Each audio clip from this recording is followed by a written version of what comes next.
اتباع و محبت کا. اسی بنا پر، اسی عشق کی بنا پر تو کہتے ہیں کہ اول مرشد رسول اللہ صلی اللہ علیہ وسلم، اول رہبر محمد رسول اللہ صلی اللہ علیہ وسلم، اول محسن رسول اللہ صلی اللہ علیہ وسلم، اول ایمان بھی رسول اللہ صلی اللہ علیہ وسلم، اول اطاعت بھی محمد رسول اللہ، اور اول عشق اور محبوب بھی محمد رسول اللہ صلی اللہ علیہ وسلم کی ذات. اسی بنا پر تو جب عمر فاروق رضی اللہ تعالیٰ عنہ نے کہا یا رسول اللہ میں اپنی جان کو چھوڑ کر باقی ہر چیز سے زیادہ آپ سے محبت کرتا ہوں، رسول اللہ صلی اللہ علیہ وسلم نے بخاری کی حدیث سے فرمایا لا یؤمن احدکم حتی اکون احب الیہ من والدہ وولدہ والناس اجمعین، تم میں سے کوئی بھی اس وقت تک مومن نہیں ہو سکتا جب تک کہ وہ مجھ سے محبت کرے، اپنے ماں باپ سے بڑھ کر، اپنی اولاد سے بڑھ کر، اپنے خاندان قبیلے سے بڑھ کر، یہاں تک کہ حضور نے آگے فرمایا من نفسی، اپنی جان سے بڑھ کر. کیوں؟ کیونکہ النبی اولا بالمؤمنین من انفسہم، نبی تو تمہاری جانوں سے بھی تم پر زیادہ حق رکھتے ہیں. حضرت عمر فاروق رضی اللہ تعالیٰ عنہ نے تسلیم کیا. اسی بات پر تو جب ہم کو خبر ہو گئی، سمجھ میں آ گیا دین کی ابتدا محمد رسول اللہ صلی اللہ علیہ وسلم کی محبت سے شروع ہوتی ہے، دین کی انتہا خدا کی محبت تک پہنچتی ہے.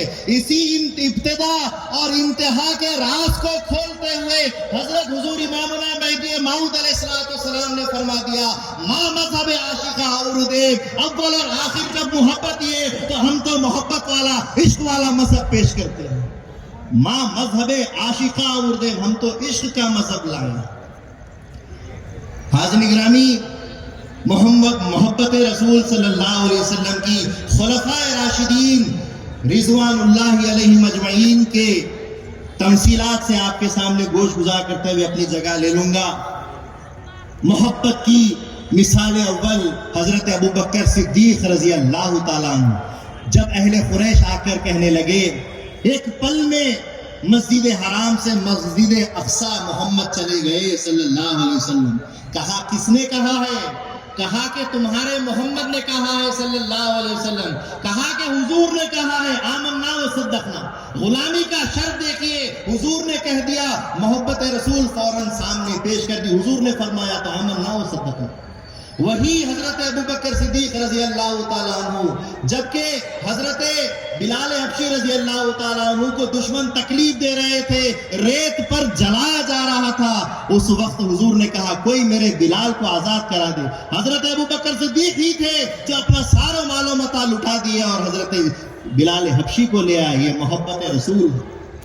حضرت محبت کی دوسری مثال حضرت عمر فاروق رضی اللہ تعالیٰ عنہ. حجر اسود کو چھومنے کا موقع ہے اور حضرت عمر فاروق رضی اللہ تعالیٰ عنہ بوسہ دیتے ہوئے اس پتھر سے کہتے ہیں اے اسود، تو صرف اسود ہے، ایک پتھر ہے، تیرے اندر کوئی طاقت نہیں، تیرے اندر کوئی تاثیر نہیں، جبکہ میں نے محمد رسول اللہ کو تجھے چومتا ہوا دیکھا ہے، ان کی اتباع اور ان کے عشق میں صرف تجھے چومتا ہوں، ورنہ تو تجھے نہیں چومتا. یہ عشق کی بنا ہے اور کسی اور وجہ سے نہیں. وہی عمر فاروق رضی اللہ تعالیٰ عنہ رحلت مصطفیٰ صلی اللہ علیہ وسلم جب ہوئی تو اس وقت تلوار نکال کر گھومنے لگے. کون کہتا ہے کہ محمد رحلت پا گئے صلی اللہ علیہ وسلم؟ یہ کیا تھا؟ جدائی برداشت نہیں ہوتی تھی، عاشق سے معشوق کی جدائی برداشت نہیں ہوتی. یہ اس کی مثال ہے. تیسری محبت کی مثال حضرت عثمان غنی رضی اللہ تعالیٰ عنہ جو اسلام کے ہر فرمان پر لبیک کہتے ہوئے ہر امداد کے لیے کھڑے ہو جاتے، اب پیش ہو کر سب کچھ لٹا دیتے. اور اس کی مثال یہ ہے کہ ایک مرتبہ ایک مسافر حضور کے پاس آئے صلی اللہ علیہ وسلم، کہنے لگے میرے پاس بیٹیاں ہیں، شادی کے لیے پیسے نہیں ہیں. انہوں نے حضور نے دیکھا کہ میں فاقوں میں ہوں، میرے پاس کچھ نہیں، فوراً حضرت عثمان غنی کے پاس بھیج دیا. عثمان غنی رضی اللہ تعالیٰ عنہ کے وہ دروازے پہ پہنچے، اندر سے آواز آ رہی تھی، وہ اپنی بیگم کو بی بی کو ڈانٹ رہے تھے کہ تم نے آج ضرورت سے زیادہ مٹی کا تیل جلا دیا ہے، روز کے معمول کے برابر نہیں، زیادتی کر دی. یہ سن لیتے ہیں اور دروازے کو کھٹکا نہیں دیتے، واپس آ جاتے، حضور سے کہتے، حضور فرماتے تم نے جس کام کے لیے جانا تھا تم نے وہ کام کرنا، یہ باتیں ساری تمہارے لیے کوئی ضروری نہیں۔ واپس گئے، دستک دی، حضرت عثمان غنی کھولے اور اس کے بعد کہا کہ حضور نے مجھے آپ کے پاس بھیجا ہے، میری ضرورت ہے۔ تو انہوں نے فوراً 3 بڑی بڑی تھیلیاں سونے کے سکوں سے بھرے ہوئے لا کر اس مسافر کو دے دیتے۔ مسافر تعجب خیز ہو جاتا ہے، عرض کرتا ہے آپ سے کہوں؟ تو کہا کہ بولو، کہ تھوڑی دیر پہلے تو اپنی بیوی کو ڈانٹ رہے تھے، مٹی کے تیل کے بارے میں بتا رہے تھے، اور اچانک اتنا سارا سونے کے سکے دے رہے ہیں۔ کہا کہ تمہیں بھیجا کس نے ہے؟ کہا کہ محمد رسول اللہ۔ بس بات ختم، حضور بھیج دیے، حضور نے کہہ دیا، غلام نے فوراً پورا کر دیا۔ یہ غلام کی اور جو سو محبت رسول صلی اللہ علیہ وسلم کی حقانیت ہے کہ حضور کا بولنا اور ہمارا پورا کرنا ہونا چاہیے۔ اسی طریقے سے محبت کی چوتھی اور آخری مثال حضرت علی مولا کائنات رضی اللہ تعالیٰ عنہ، جبکہ رسول اللہ صلی اللہ علیہ وسلم نے ہجرت کی رات میں حضرت مصطفیٰ صلی اللہ علیہ وسلم نے کہہ دیا کہ آپ میرے بستر پر سو جائیں، وہ بستر جس کے اوپر حملہ آور حملہ کرنے کے لیے تیار ہے، دشمنان حملہ کرنے کے لیے تیار ہے۔ ایسے وقت میں حضور صلی اللہ علیہ وسلم کے اس فرمان پر یقین جانا اور اس بستر پر سو گئے، یہ عشق رسول ہے۔ اور خیبر کے وقت میں جب نماز کا عصر کا وقت جا رہا تھا، زانوے حضرت علی پر مصطفیٰ صلی اللہ علیہ وسلم آرام کر رہے تھے، سورج ڈوب گیا، اپنی نماز کو جانا گوارا کیا، لیکن مصطفیٰ صلی اللہ علیہ وسلم کی نیند کو بیدار کرنا گوارا نہ سمجھا۔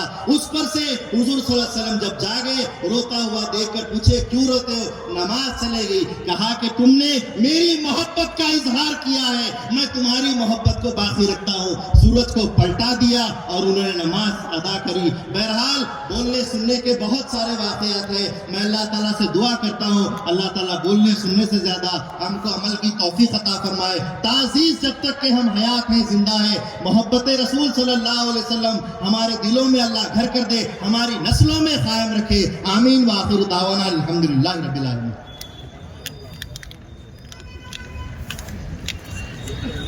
محترم حضرات، ابھی آپ کے سامنے پیر و مرشد حضرت سید نفیس اختر میری صاحب قبلہ مخاطب فرما رہے تھے۔ اگلے مقرر پیر